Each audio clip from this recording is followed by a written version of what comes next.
গঠিত পাকাবাদবাৰী সমষ্টিৰ পশ্চিম খণ্ডকাৰ পৰা ৰাইজৰ দলৰ নেতৃত্বৰ প্ৰতি সন্তুষ্ট হৈ অখিল গগৈৰ নীতি আদৰ্শৰ প্ৰতি আকৃষ্ট হৈ প্ৰায় শতাধিক মানুহ বিভিন্ন দল ত্যাগ কৰি ৰাইজৰ দলত আনুষ্ঠানিকভাৱে যোগদান কৰিলে। ৰাইজৰ দলত আপোনালোকে দেখিছে যে সমগ্ৰ অসমত নামনিৰ পৰা উজনিলৈ এক যোগদান পৰ্ব কাৰ্যসূচী আমি হাতত লৈছো। আমি যতেই গৈছো তাতেই হাজাৰ হাজাৰ মানুহ ৰাইজৰ দলৰ নীতি আদৰ্শৰ প্ৰতি আকৃষ্ট হৈ যোগদান হৈ আছে ৰাইজৰ দলত। আমি দেখি আহিছো যে সমাজখনত এক কলা ডাৱৰে ছানি ধৰিছে। বিশেষকৈ অসমত সাম্প্ৰদায়িক ৰাজনীতি ইমানেই ঊৰ্ধ্বমুখীলৈ গতি কৰিছে য'ত আজি প্ৰত্যেকজন মানুহ হিচাপে বিবেচনা কৰা নহয়, য'ত হিন্দু মুছলমান হিচাপে বিবেচনা কৰা হয়। এই বিজেপি সাম্প্ৰদায়িক দলে অসমখনৰ সমন্বয় বিনষ্ট কৰিছে। শংকৰাজনৰ মিলনভূমি যি অসম আছিল সেই সমন্বয়ৰ অসমখন ধ্বংস কৰি পেলাইছে।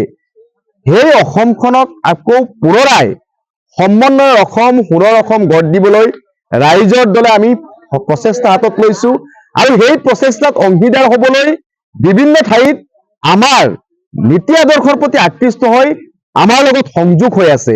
এইবাৰ পাকাবাদবাৰীত আপোনালোকে চাব যে সমগ্ৰ অসমত যেনেকে যোগদান পৰ্ব চলি আছে, সেই পাকাবাদবাৰীতো এক ৰাইজৰ দলৰ ঢেউ ইতিমধ্যে লক্ষ্য বিভিন্ন সংবাদ মাধ্যমে আপোনালোকে লক্ষ্য কৰিছে যে আমাৰ পাকাবাদবাৰী সমষ্টিত এক নতুন দিগন্তৰ সূচনা কৰিবলৈ ৰাইজৰ দলে কাম কৰি আছে আৰু ইনশাআল্লাহ ৰাইজৰ দলে অনাগত 6 মাহৰ ভিতৰত সৌক্ষেত্ৰী সমষ্টিয়ে নহয় অসমৰ প্ৰত্যেকটো সমষ্টিত অসমৰ আটাইতকৈ শক্তিশালী সংগঠন ৰাইজৰ দলটো প্ৰতিষ্ঠা কৰিবলৈ আমি নিশ্চিতভাৱে সক্ষম হ'ম আৰু এই দুৰ্নীতি, ভ্ৰষ্টাচাৰী, হিটলাৰী, স্বৈৰাচাৰী সাম্প্ৰদায়িক ৰাজনৈতিক দল বিজেপিত অসমৰ বুকুৰ পৰা উফৰাই পেলাবলৈ আমি নিশ্চিতভাৱে 26ত সক্ষম হ'ম।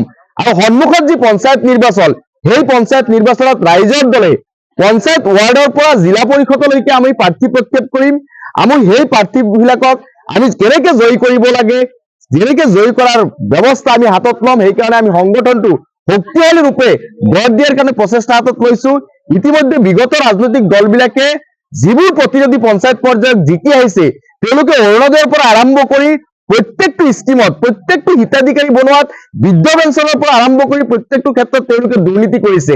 এনৰেগাততো এনেকুৱা দুৰ্নীতি হৈছে, এনৰেগাৰ কামত 50 পৰা 60% কমিশ্যন লোৱা আমাৰ পৰিলক্ষিত হয়, য'ত বিধায়কৰ পৰা আৰম্ভ কৰি বিডিঅ, পঞ্চায়ত সচিব, পঞ্চায়তৰ সৰু কৰ্মচাৰীলৈকে সেই কমিশ্যনৰ ভাগ পায়। আৰু এইকে আমাৰ পইচাৰে যি আমি টেক্স দিওঁ সেই টেক্সেৰে চৰকাৰী ৰাজভোগ তহতিয়াল হয় আৰু সেই ৰাজভোগৰ পৰা আমাৰ কামৰ কাৰণে যিবোৰ টকা ৰাইজৰ কামৰ কাৰণে বণ্টন কৰা হয় সেই টকা কিন্তু একাংশ নেতা, একাংশ পাৰী নেতা, একাংশ প্ৰশাসনৰ আমোলা বিষয়ে কিন্তু লুটি ফুটি খাই আছে। সেই দুৰ্নীতিবোৰ নিৰ্মূল কৰাৰ কাৰণে এই পাকাবাদবাৰী সমষ্টিৰ প্ৰতিটো ৱাৰ্ডত আমি ৰাইজৰ দলে প্ৰাৰ্থী প্ৰক্ষেপ কৰিম। আমাৰ যিহেতু দুৰ্নীতিৰ ক্ষেত্ৰত কৃষক মুক্তি ৰাইজৰ দল কেতিয়া আপোচ কৰা নাই, নিশ্চিতভাৱে এইবাৰ ৰাইজে আমাৰ প্ৰাৰ্থীসকলক বিজয়ী কৰিব আৰু পঞ্চায়তসমূহ পুনৰ পঞ্চায়ত হ'ব। কাৰণ কৰোৰ কৰোৰ টকা পঞ্চায়তত আহে।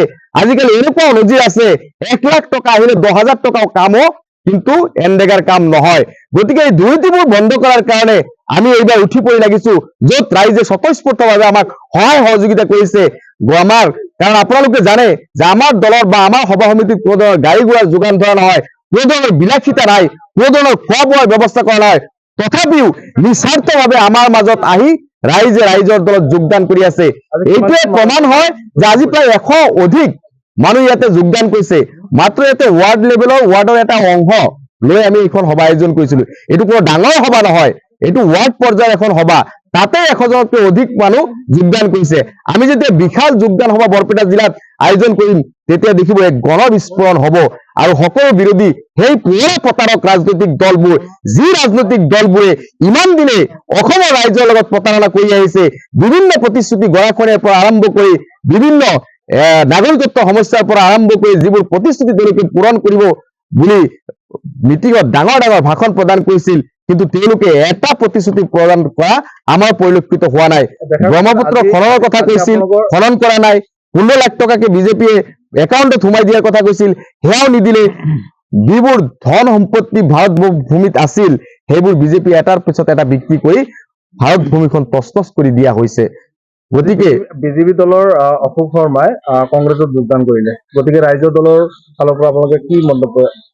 অশোক শৰ্মা ডাঙৰীয়া চাওক, বিজেপি দলৰ যি শেহতীয়া স্থিতি, পুৰণা নিস্বাৰ্থৱান কৰ্মীবিলাকে বিজেপিক এই পৰ্যায়লৈ লৈ আহিছে আৰু হাৱাৰ পৰা আহি কংগ্ৰেছৰ এগৰাকী কুখ্যাত অপৰাধী দুৰ্নীতিৰ মহানায়ক হিমন্ত বিশ্ব শৰ্মাই তেওঁ আহি মূল গাদীখনকে দখল কৰি লৈছে, য'ত পুৰণা বিজেপি নিস্বাৰ্থৱান বিজেপিৰ এতিয়া বিজেপিত কোনো মূল্য নাই। তেওঁলোকে জাতিটোক যিহেতু তেওঁলোকেও ভাল পায়, জাতিটোক উদ্ধাৰৰ কাৰণে তেওঁলোকে বিজেপি দল কৰিছিল, তেওঁলোকে বুজি পাইছে যে বিজেপিৰ দ্বাৰাই জাতি উদ্ধাৰ নহয়, বিজেপিৰ দ্বাৰাই অসম উন্নয়ন নহয়, তেওঁলোকে অকল দুৰ্নীতি কৰিব, হিমন্তই অকল কমিশ্যন ল'ব।